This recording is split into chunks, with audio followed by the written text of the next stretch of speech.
Now, Star Wars isn't the only story with major plot holes. Miguel Cervantes' Don Quixote is considered pretty much the definitive novel. And at some point in the story, Sancho Panza has his mule stolen, only to have it reappear with no explanation how he gets it back whatsoever. People complain about how the movie put effects and visuals over characters and storytelling. They're right, it does. But it's Star Wars. And it wouldn't be Star Wars without cool, jaw-dropping sets, designs, and special effects. But this movie ended up investing its focus into the wrong people. We must survive on our own. Excuse me. Qui-Gon is not much more than a parental figure. His Padawan Obi-Wan is pushed aside for an innocent boy who still sees the galaxy as black and white. Jar Jar did a whole segment on it. Padme, well, Natalie Portman seemed really lost with what to do with her character at times. There's no doubt she can act. Her performances in V for Vendetta and Black Swan can account to that. But I guess that's what happens when you work with a director whose only words of motivation are faster and more intense. But the original cast, despite having to constantly put up with those two words, had you laughing out loud with every other insult. Look, your worshipfulness, let's get one thing straight. I take orders from just one person, me. It's a wonder you're still alive. Will somebody get this big walking carpet out of my way? No reward is worth this. I remember when I read the Star Wars novel Shadows of the Empire, and how ridiculous it seemed to encounter a character like Dash Rendar. He looked like and behaved almost exactly like the way Han Solo did when we first met him. Now I realize just how important he was, since the principal characters were each a piece of a whole. Luke represented idealism, Leia was a modern woman not afraid to speak her mind, I recognized your foul stench when I was brought on board. and could fight right alongside the boys. What the hell are you doing? Somebody has to save our skins. Han Solo was the badass ladies man all the guys want to be. Chewie was a loyal dog everyone had as a kid, and C-3PO and R2-D2 were the comic relief. And parents could see themselves in Obi-Wan Kenobi, whose job was to guide the next generation through life. None of the characters from Episode 1 have this identifiability with the initial fan base. They just don't give you the same feeling of how each one complements the other when their differences clash. Come on. You're imagining things. Am I? Then why are you following me? Afraid I was gonna leave without giving you a goodbye kiss? I just assumed it's a Wookiee. I can arrange that. You could use a good kiss. You Jedi are far too reckless. The Queen is not. Queen trusts my judgment, young handmaiden. You should too.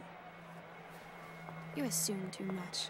In the video game Knights of the Old Republic, you get to switch between using a plethora of brave and noble characters, but each character has such a different upbringing from the other, that their own personal perspectives of nobility often make them clash heads with each other. But unlike Phantom Menace, it's funny and interesting. Are you ready to have a civil chat? Or is this gonna be another childish tantrum? This is no laughing matter. During the crash, my lightsaber must have fallen from my belt and rolled under my seat. The Vulkars probably found it there when they searched the wreckage. Hey, don't get mad. I'm sorry. It's just funny to think of a legendary Jedi losing her lightsaber. Bold talk from a broken-down mercenary who is serving at Davik's heel. I'd call you his pet cat-hound, but they have enough loyalty not to turn on their masters. Insults?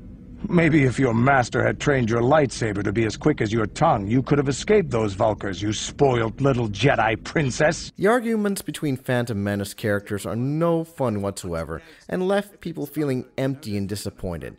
Hell, even Spaceballs knew how to turn a bitter argument into something funny. Now listen, you! You listen. On this ship, you're to refer to me as idiot, not you, Captain. I mean, you know what I mean. And you will not call me you. You will never address me as you. You will call me your Royal Highness.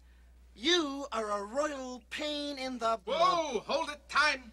This is why I love the Clone Wars series, because it brings back the childish bickering that made the first movie so much fun. There's been a mix-up. The youngling isn't with me. Stop calling me that. You're stuck with me, Sky Guy. What did you just call me? Don't get snippy with me, little one. You know, I don't even think you're old enough to be a Padawan. Well, maybe I'm not, but Master Yoda thinks I am. Great! You woke the baby! I'm a little busy here. Does this always happen to you? Everywhere I go.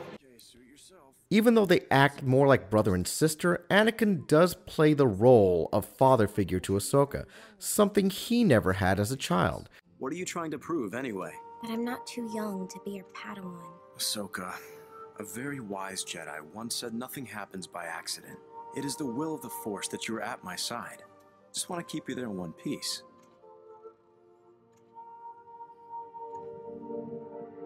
This is a brilliant idea by Master Yoda in which he hopes by having someone to teach will fill the pain Yoda has been sensing from Anakin since the death of his mother. Let's just hope Anakin is ready for this responsibility. Ready he is to teach an apprentice, to let go of his pupil. A greater challenge it will be. And though Luke had his uncle and aunt, you truly see the absence he feels of never knowing his father. He won't. I don't think he exists anymore. He died about the same time as your father. He knew my father? I told you to forget it. When Lucas made the first Star Wars movie, he was just a young man who wanted to make movies. By the time he decided to make the prequels, he was head of one of the most successful companies in the world. In fact, all the different and confusing things happening in this one movie can be seen as a reflection of the different tasks required from Lucas in his day-to-day life. Following up a movie that AFI ranks as the 13th greatest movie of all time is asking a lot from anyone. What's more, backstory and exposition are among the hardest writing skills to master. Who needs betrayal and a tragic love story when you've got a high council of stuck-up, unemotional stiffs debating about a boy nobody cares about? On top of that, there's only so much focus available for any given work. And the more elements you take out of a composition, the more focus is poured into those that remain. With the first movie, Lucas kept it simple. Rescue the princess, destroy the enemy's ultimate weapon. In Phantom Menace, you have escape the Federation, rescue the Queen, find a way off Tatooine, free Anakin Skywalker from slavery, deal with the return of the Sith, help Palpatine rise to power, debate whether Skywalker should be a Jedi, and finally, liberate the planet of Naboo. You could write down the entire outline of this movie on the surface of Spaceball 1.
Another good example is Spider-Man 3, where they just put too many subplots and conflicts going on to give any one of them the attention they deserved, or in some cases, didn't deserve.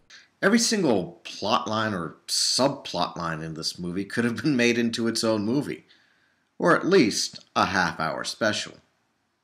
For me, it was interesting to see Darth Vader as an innocent young boy. It's a vital part of his life that shows a key moment in his development. My issues with this movie are not the CGI, or the slow pacing.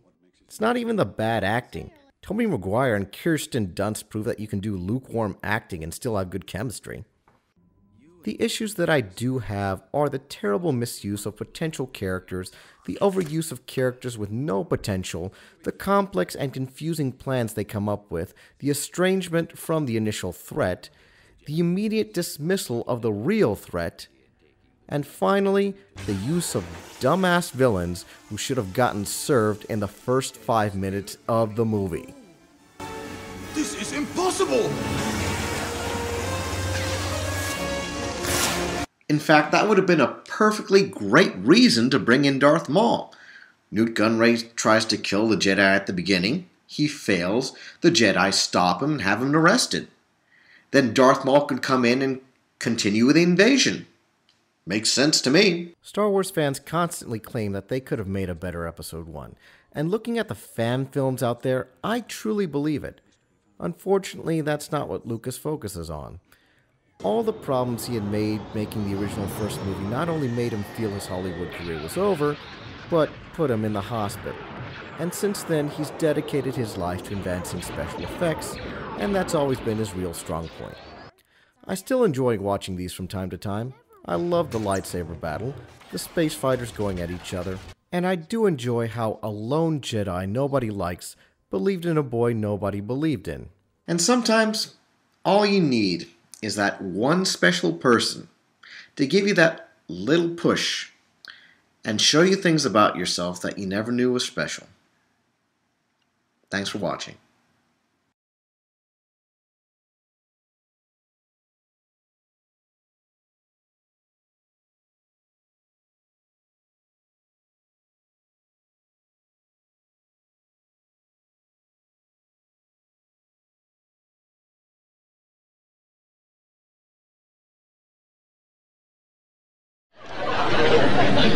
Stupid. Interesting. All right. It was interesting, but it was also stupid.